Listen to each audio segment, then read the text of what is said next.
Mga pangyayari sa ikalawang digmaang pandaigdig. Digmaan sa Pasipiko.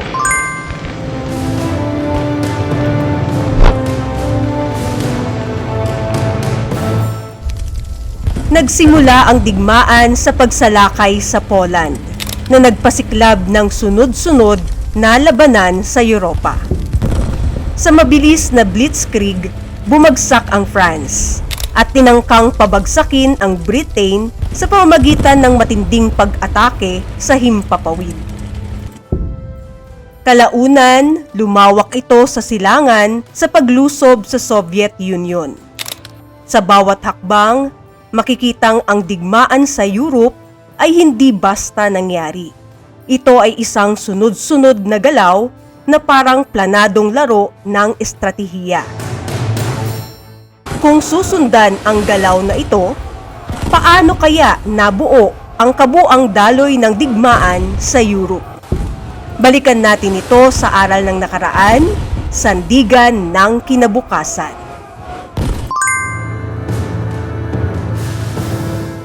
Euro trip ng digmaan. Sundan ang galaw ng labanan. Lagyan ng bilang 1 hanggang 10 ayon sa pagkakasunod-sunod ng mga pangyayari. Pagsalakay sa Poland. Deklarasyon ng digmaan. Pony War o Sitzkrieg. Miracle of Dunkirk. Pagbagsak ng France. Battle of Britain. Operation Barbarossa. Battle of Stalingrad. D-Day o Normandy Invasion at pagbagsak ng Berlin.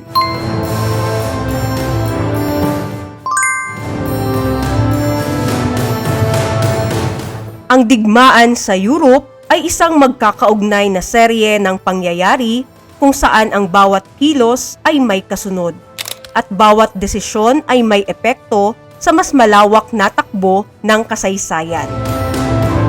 Unti-unting lumawak ang digmaan sa Europa, kung saan bawat aksyon ay nagbunsod ng panibagong reaksyon at bawat labanan ay nagbukas ng mas malawak na tunggalian. Sa gitna ng mga pangyayaring ito, malinaw na hindi lamang Europa ang naapektuhan. May mga puwersa ring kumilos sa ibang panig ng mundo. Dahil dito, narito ang mahalagang tanong. Nanatili lamang ba sa Europa ang digmaang ito? Kung hindi, hanggang saan ito umabot bago ito napigilan? Sa araling ito, susuriin ang panibagong yugto ng digmaan sa ibang bahagi ng daigdig at ang kaugnayan nito sa mga naunang pangyayari sa Europa. Layunin na maunawaan na ang digmaan ay isang magkakaugnay na serye ng mga pangyayaring humubog sa kasaysayan ng daigdig. Habang nagpapatuloy ang matinding labanan sa Europa, kasabay namang umiigting ang tensyon sa silangan. Pareho itong bunga ng paglawak ng kapangyarihan, paghahangad ng yaman, at pag-asa sa lakas militar. Magkaiba lamang ang larangan. Sa Europa ay lupa, samantalang sa Pacific ay dagat, mga isla at himpapawid ang naging sentro ng matinding tunggalian. Sa paglawak ng digmaan, umabot ito sa iba't ibang panig ng mundo.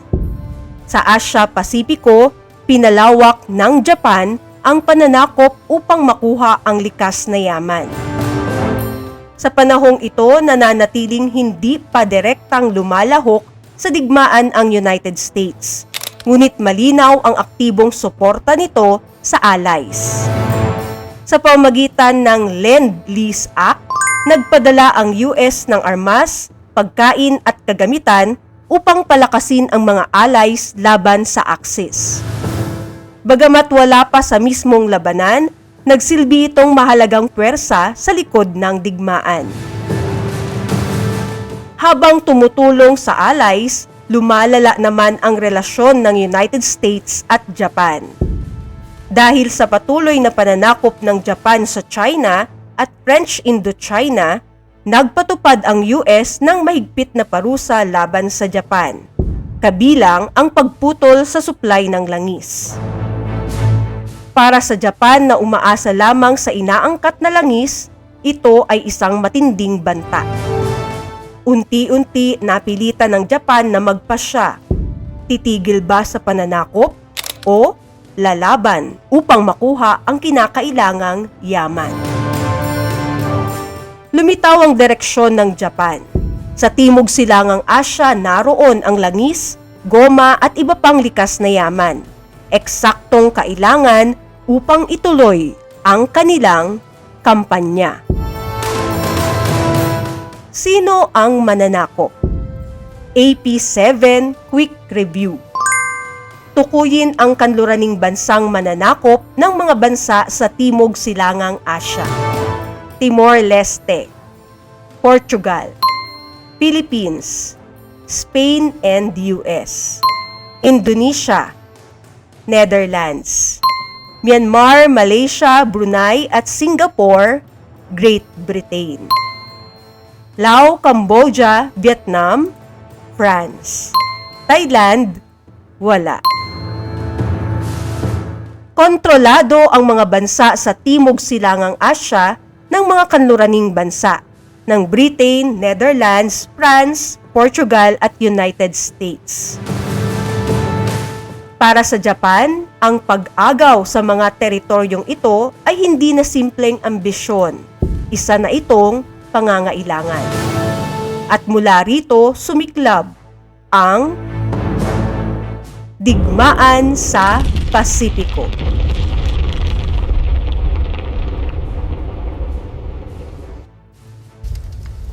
Pearl Harbor, inatake. Noong ika-7 ng Disyembre, 1941, naglunsad ang imperyo ng Japan ng isang planado at sorpresang pag-atake sa Pearl Harbor sa Hawaii, ang pangunahing himpilan ng hukbong pandagat ng United States sa Pasipiko. Layunin ng pag-ataking ito na pahinain ang kakayahan ng United States na makialam sa ekspansyon ng Japan sa Timog Silangang Asya. Sa loob lamang ng ilang oras, maraming barkong pandigma at eroplano ng Amerika ang nawasak at mahigit 2,400 na sundalo ang nasawi.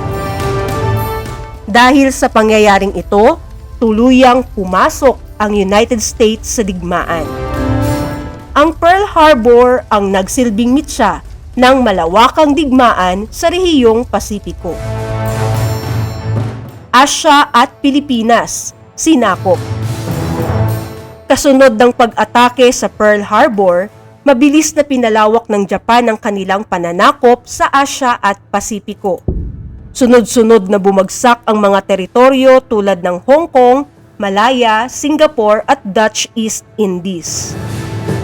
Sa maikling panahon na kontrol ng Japan ang malaking bahagi ng rehiyon at milyon-milyong mamamayan ang napasailalim sa kanilang pamamahala. Sa Pilipinas, matinding labanan ang naganap sa pagitan ng pwersang Pilipino-Amerikano at hukbong Hapones. Sa kabila ng kakulangan sa supply at armas, matapang na ipinagtanggol ang Bataan at Corregidor. Noong ika-9 ng Abril 1942, bumagsak ang Bataan, na sinundan ng Corregidor noong Mayo 1942. Isa sa pinakamadilim na pangyayari, ang Bataan Death March, kung saan libu-libong sundalo ang napilitang maglakad nang walang sapat na pagkain at tubig na nagdulot ng maraming pagkamatay. Sa kabila ng pagkatalo, naging simbolo ito ng katapangan at sakripisyo ng mga Pilipino. Strategic Island Hopping. Noong Hunyo 1942,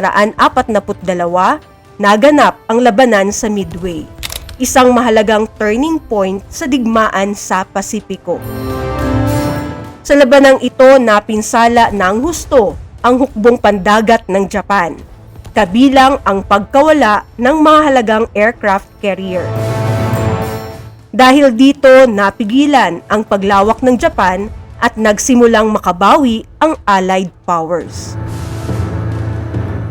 Mula rito isinagawa ang estratehiyang tinatawag na island hopping, isang paraan kung saan nilalaktawan ng mga pook na may matibay na depensa at pinipiling salakayin ang mahalagang isla.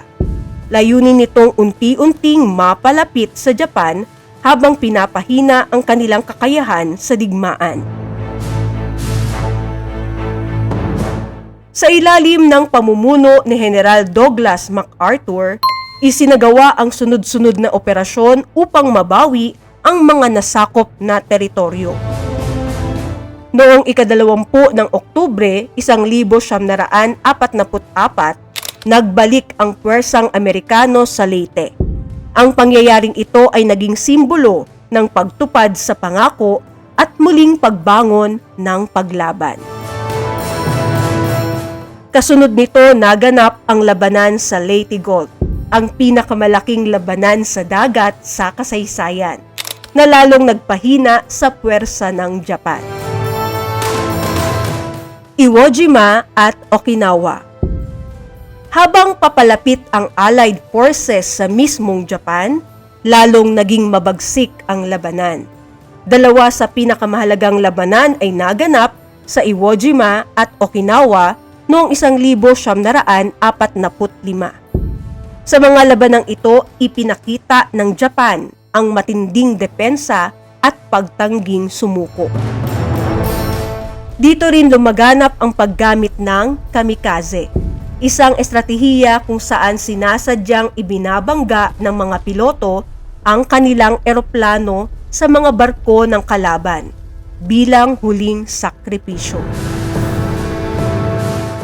Ipinakita nito ang desperasyon ng Japan sa harap ng nalalapit na pagkatalo. Pagsabog ng atomic bomb. Sa kabila ng sunod-sunod na pagkatalo, tumanggi pa ring sumuko ang Japan.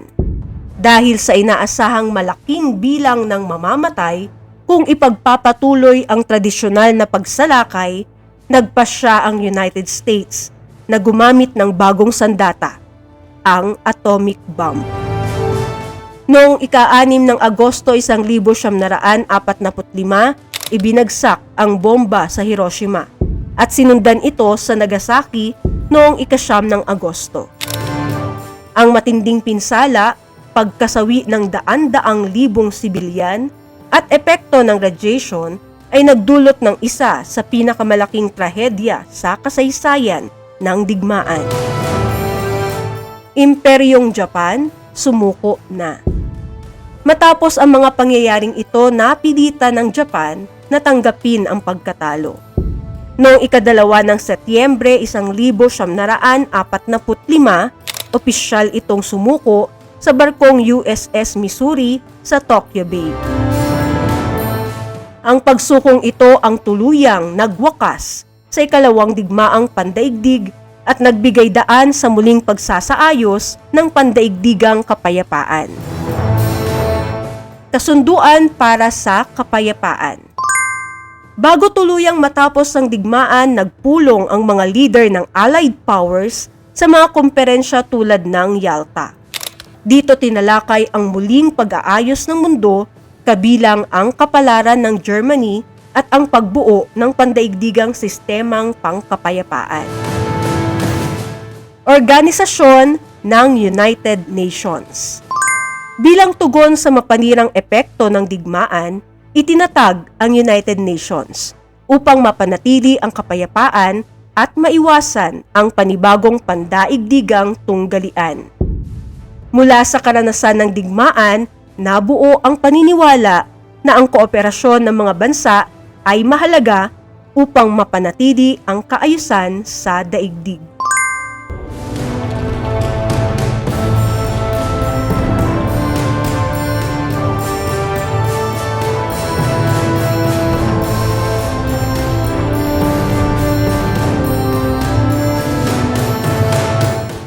alon ng digmaan, tuklasin ang pangyayari sa Pacific.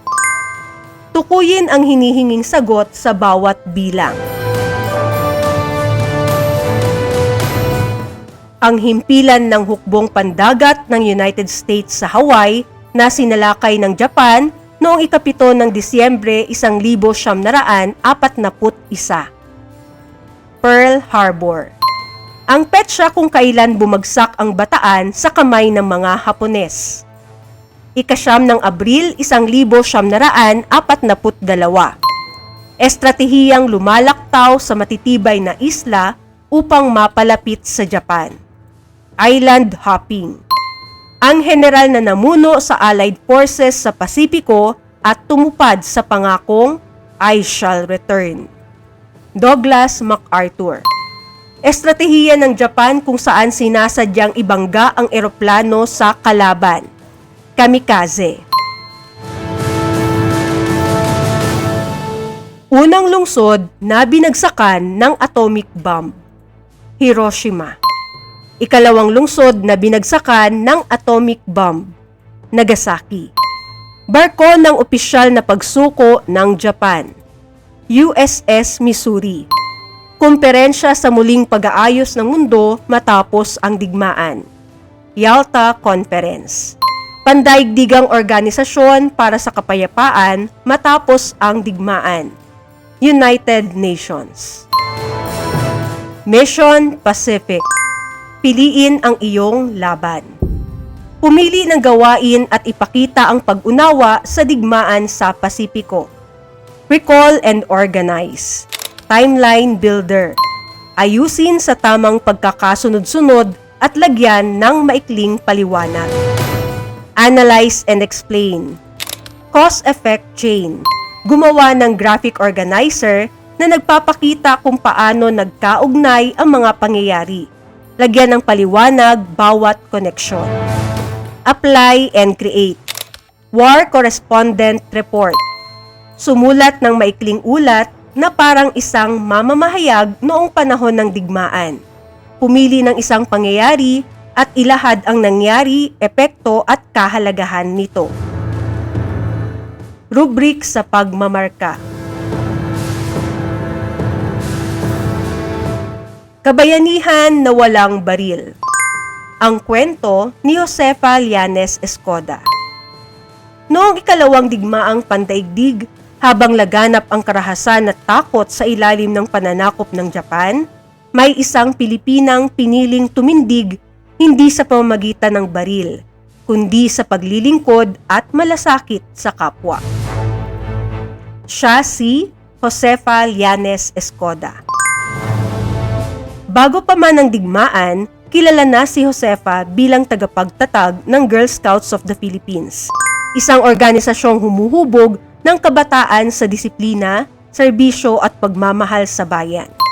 Nang sumiklab ang digmaan, hindi niya iniwan ang adhikaing ito. Sa halip, ginamit niya ang kanyang kakayahan at organisasyon upang tumulong sa mga biktima ng digmaan. Kasama ang kanyang asawa na si Antonio Escoda, aktibo si Josefa sa Philippine Red Cross. Palihim silang tumulong sa mga sugatan, bilanggo ng digmaan at mga pamilyang nawalan ng tahanan. Alam nilang delikado ang kanilang ginagawa, ngunit pinili pa rin nilang maglingkod. Dahil sa kanilang mga gawain, inaresto sila ng mga Hapones. Si Josefa ay pinahirapan at kalaunan ay pinatay noong 1945. Hindi man siya nabuhay upang makita ang ganap na kalayaan ng Pilipinas, iniwan ni Josefa Escoda ang isang pamana ng kabayanihan na hindi nasusukat sa panalo sa labanan, kundi sa tibay ng konsensya at malasakit sa kapwa. Paano ipinakita ni Josefa Llanes Escoda ang kabayanihan sa panahon ng ikalawang digmaang pandaigdig kahit wala siyang sandata? Bilang isang grade 8 student, paano mo maisasabuhay ang uri ng kabayanihang ipinakita ni Josefa Llanes Escoda sa kasalukuyan?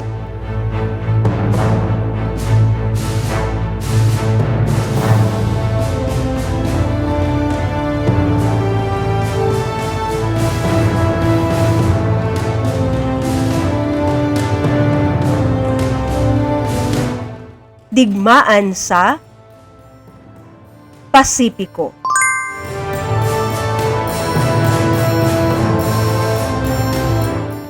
Isa-isahin ayon sa larawan.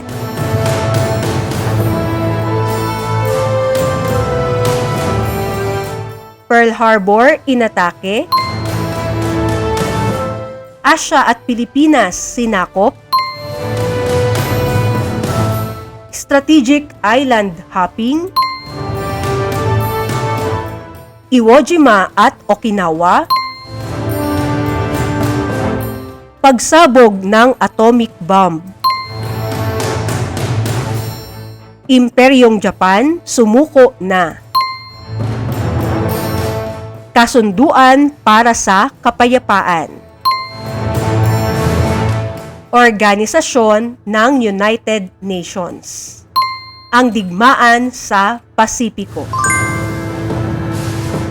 Pacific choices, unawain at timbangin. Piliin ang letra ng tamang sagot.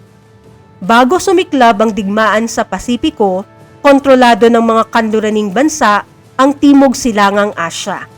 Bakit naging mahalaga ang rehiyong ito sa plano ng Japan? Dahil ito ay mayaman sa likas na yaman na kailangan ng Japan. Matapos ang Pearl Harbor, mabilis na nasakop ng Japan ang maraming bansa sa Asya, kabilang ang Pilipinas. Ano ang ipinapakita ng bilis ng pananakop na ito? May malinaw at organisadong estratehiya ang Japan. Sa kabila ng pagkatalo sa Bataan at Corregidor, patuloy na kinikilala ang katapangan ng mga sundalo. Ano ang pinakamahalagang aral na makukuha mula sa pangyayaring ito? Ang sakripisyo ay mahalaga kahit sa gitna ng pagkatalo. Ipinatupad ang estratehiyang island hopping sa digmaan sa Pasipiko. Bakit naging epektibo ang paraang ito para sa Allied Forces? Dahil iniwasan nito ang mga lugar na may matinding depensa. Nagpasya ang United States na gumamit ng atomic bomb noong 1945. Alin ang pinakamainam na paliwanag sa desisyong ito batay sa talakayan? Upang maiwasan ang mas maraming mamamatay. Sa digmaan sa Pasipiko, may mga desisyong nagpabago sa takbo ng mundo. Mula sa pag-atake sa Pearl Harbor hanggang sa paggamit ng atomic bomb. Ngunit higit sa mga dahilan ng mga bansa, nananatiling mahalaga ang tanong ng kasaysayan. Paano tayo pipili kapag ang desisyon ay may kapalit na buhay ng tao? Ang pag-aaral ng nakaraan ay hindi para bigyang katwiran ang karahasan, kundi upang hubugin ang konsensya na sa ating panahon, piliin natin ang kapayapaan, malasakit at pananagutan.